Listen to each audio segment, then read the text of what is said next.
प्रिय भैया बहनों, आज हम सभी कक्षा 6 में सामाजिक विषय के अंतर्गत भूगोल पाठ का अध्ययन जो कि पूर्व से ही करते आ रहे हैं, इसमें भी हम उसी पाठ की चर्चा करेंगे जिस पाठ की चर्चा हम पिछले वीडियो में किए थे, पाठ 5। इसका नाम है पृथ्वी के परिमंडल। परिमंडल में हमने देखा कि कौन कौन से मंडल हैं, भूमंडल, वायुमंडल, जलमंडल। ठीक, फिर हम भूमंडल में देख रहे थे महाद्वीप। महाद्वीपों की संख्या कितनी थी? पृथ्वी पर 7 प्रमुख महाद्वीप हैं जो कि एशिया, यूरोप, अफ्रीका, उत्तरी अमेरिका, दक्षिणी अमेरिका, ऑस्ट्रेलिया और अंटार्कटिका। ठीक है, आपके चित्र में, किताब में जो चित्र दिया उसमें दिया हुआ है कि किस प्रकार से वो सब फैले हुए हैं। प्रिय भैया बहनों, आज हम उसी टॉपिक में एशिया महाद्वीप की चर्चा करेंगे। ठीक है, तो आज का जो प्रकरण है वह एशिया महाद्वीप।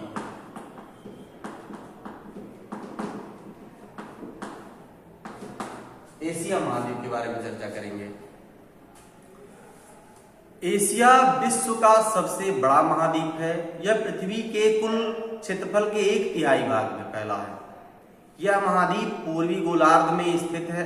पूर्वी गोलार्ध यानी ये जो पृथ्वी है, इसको 2 बराबर भागों में जब हम बांटते हैं तो ऊपर वाले हिस्से को हम क्या कहते हैं? उत्तरी गोलार्ध और दक्षिणी गोलार्ध। और जब ऊपर से नीचे की तरफ हम इसको बांटते हैं तो इसको कहते हैं पूर्वी गोलार्ध और इसको कहते हैं पूर्वी गोलार्ध, इसको हम कहते हैं पश्चिमी गोलार्ध।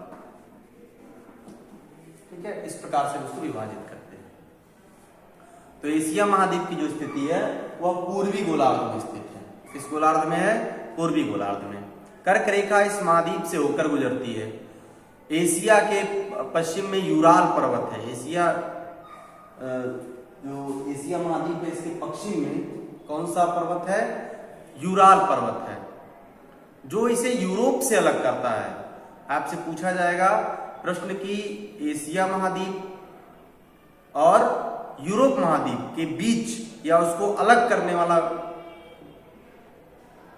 तत्व कौन सा है या कौन सा पर्वत अलग करता है? तो आप क्या उत्तर देंगे? यूराल पर्वत। आपके किताब के चित्र में भी दिया हुआ है कि यूरोप में यूरेशिया के संयुक्त भूभाग को यूरेशिया के नाम से जानते हैं। किसके नाम से? यूरेशिया। इसके जो संलग्न क्षेत्र हैं इसको यूरेशिया के नाम से जानते हैं।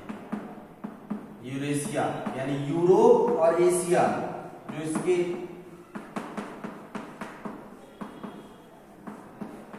मतलब इन दोनों यूरोप का और एशिया के बीच का जो क्षेत्र है उसको हम किस नाम से जानते हैं? यूरेशिया के नाम से जाना जाता है। यूरोप। अब बात कर दूसरे महाद्वीप के आते हैं। हमने एशिया महाद्वीप के बारे में क्या जाना? यह सबसे बड़ा महाद्वीप है, विश्व का सबसे बड़ा महाद्वीप है। यह पृथ्वी के कुल क्षेत्रफल का, यानी पृथ्वी का जो कुल क्षेत्रफल है, ठीक है, उसका 1/3 हिस्सा या 1/3 हिस्से में ये फैला हुआ है। यह महाद्वीप पूर्वी गोलार्ध में, इसकी विशेषता क्या है कि ये पूर्वी गोलार्ध में है और इससे होकर के कर्क रेखा, एक रेखा गुजरती है कर्क रेखा। इसको हम आपको पिछली वीडियो में पढ़ाए थे।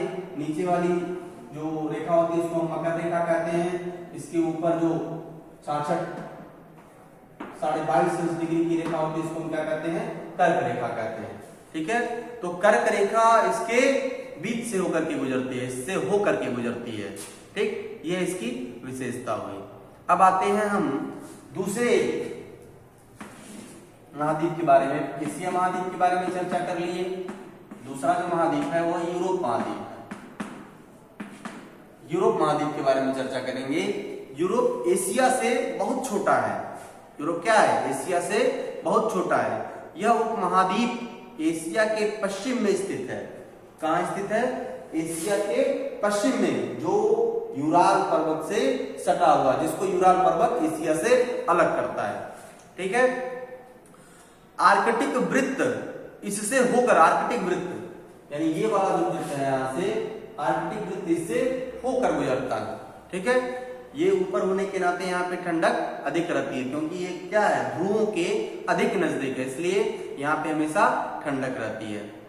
यह 3 तरफ से जल से घिरा हुआ है। इसकी और क्या विशेषता है, 3 तरफ से जल से घिरा हुआ है। विश्व के मानचित्र में इसको आप देखेंगे, देखिए तो इसकी स्थिति का पूरा पता आपको लग जाएगा।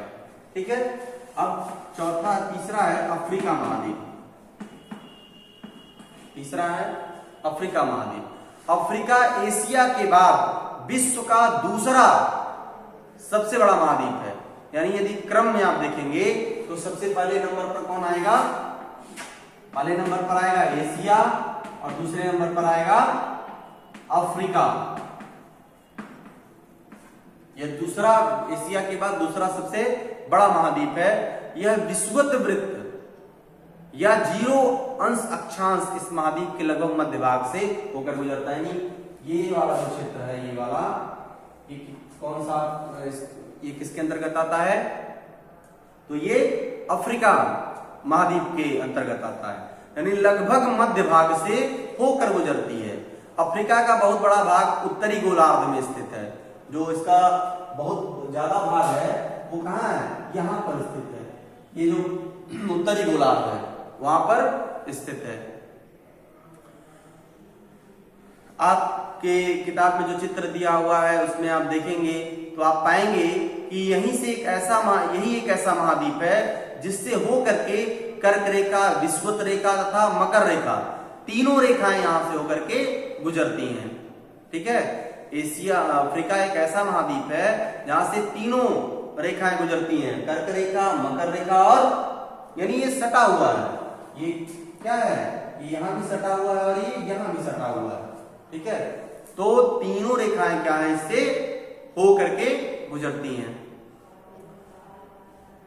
सहारा का रेगिस्तान विश्व का सबसे बड़ा गर्म रेगिस्तान है, जो कि कहां पाया जाता है, अफ्रीका में ही पाया जाता है। यह महाद्वीप चारों तरफ से समुद्रों एवं महासागरों से घिरा हुआ है। आप देखेंगे कि विश्व की सबसे लंबी नदी जो नील नदी है वह अफ्रीका से होकर के गुजरती है। अफ्रीका का मानचित्र आप देखेंगे और उसमें पता करके कर्क रेखा, मकर रेखा और विषुवत रेखा या विषुवत वृत्त इसके किन किन भागों से होकर के गुजरती है, यह आपके लिए प्रश्न है। ठीक, मैप को देख करके आप हमें कमेंट में बताएंगे। तीसरा जो महाद्वीप है वह है उत्तरी अमेरिका। ठीक है, तीसरा जो क्रम आता है किसका, उत्तरी अमेरिका का। विश्व का तीसरा सबसे बड़ा महाद्वीप है। यह दक्षिण अमेरिका से एक सक्रिय स्थल से जुड़ा हुआ है। दक्षिण अमेरिका के एक सक्रिय स्थल से जुड़ा हुआ है। यहाँ ये उत्तरी अमेरिका है और ये छोटा सा है, फिर ये यहाँ दक्षिण अमेरिका। ठीक है, उत्तरी अमेरिका इसको क्यों कहते हैं, क्योंकि ये उत्तर की तरफ है और ये जो कि सक्रिय रास्ते से जुड़ा हुआ है दक्षिण गोलार्ध में है, इसलिए हम इसको कहते हैं दक्षिणी अमेरिका। यानी एक छोटे से सक्रिय रास्ते से ये जुड़ा हुआ है, जिसमें पनामा स्थल संधि यानी स्थल को जोड़ने वाली एक जगह है, उसको हम कहते हैं पनामा स्थल संधि कहा जाता है या कहते हैं। दूसरी चीज, यह महाद्वीप पूरी तरीके से उत्तरी एवं पश्चिमी गोलार्ध में स्थित है। यह महाद्वीप 3 महासागरों से घिरा है। ठीक है, अब आपको पता करना है कि ये कौन कौन से महासागर इससे घिरे हुए हैं। आपकी किताब में दिया हुआ, आप कमेंट में हमको बताएंगे। ठीक है, चौथा है दक्षिण अमेरिका। ठीक है, दक्षिण अमेरिका का अधिकांश भाग दक्षिणी गोलार्ध में स्थित है। दक्षिण अमेरिका का जो अधिकांश भाग है वो दक्षिणी गोलार्ध, हमने आपको बताया कि दक्षिणी गोलार्ध में स्थित है। इसके पूर्व एवं पश्चिम में कौन से 2 महासागर स्थित हैं? विश्व की सबसे लंबी जो पर्वत श्रृंखला एंडीज जिसको कहते हैं, पर्वत श्रृंखला माने और दूर तक गई हो। ठीक है, इसके उत्तर से दक्षिण की ओर फैली हुई है। आप मानचित्र में देखेंगे तो आपको पता चलेगा। दक्षिण अमेरिका में विश्व की सबसे बड़ी जो नदी है अमेजन नदी, एक लंबी नदी होती है और एक बड़ी नदी होती है। तो बड़ी नदी कहां पर है? जिसको अमेजन नदी कहते हैं, वह दक्षिण अमेरिका में है। जो सबसे लंबी नदी है नील नदी, वो कहां पे है, कहां से होकर बहती है, वो अफ्रीका से होकर के बहती है। अब तीसरा जो आता है, ये तो हो गया दूसरा, तीसरा हो गया उत्तरी अमेरिका, चौथा हो गया दक्षिणी अमेरिका, और पांचवा है ऑस्ट्रेलिया। ठीक है, ये हमने आपको बता दिया है। यूरोप, दक्षिण अमेरिका के बाद कौन सा आता है, यूरोप। यूरोप में हमने आपको बताया कि क्या क्या विशेषताएं हैं। उसके बाद है ऑस्ट्रेलिया महाद्वीप। ऑस्ट्रेलिया महाद्वीप विश्व का सबसे छोटा महाद्वीप है, जो कि पूरी तरीके से दक्षिणी गोलार्ध में स्थित है।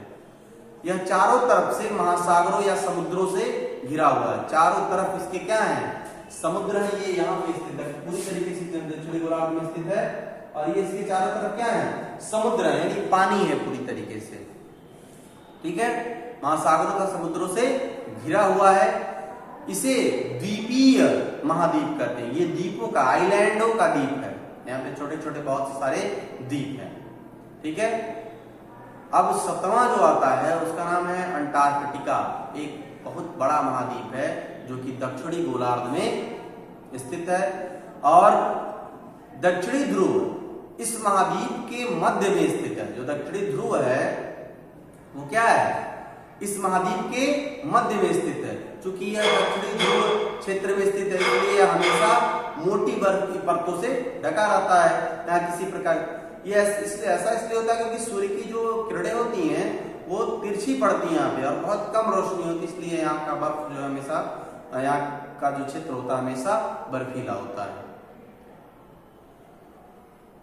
इसलिए यहाँ हमेशा मोटी बर्फ की परतों से ढका रहता है। यहाँ किसी भी प्रकार का स्थायी मानव निवास नहीं है। बहुत से देशों के शोध केंद्र यहाँ स्थित हैं। भारत के भी शोध संस्थान यहाँ हैं, इसका नाम भी दिया है मैत्री और दक्षिणी गंगोत्री, दक्षिण गंगोत्री के नाम से जाना जाता है। ठीक है, धन्यवाद। अब अगले वीडियो में हम चर्चा करेंगे जलमंडल की। ये तो भूमंडल हो गया, अगले वीडियो में जलमंडल।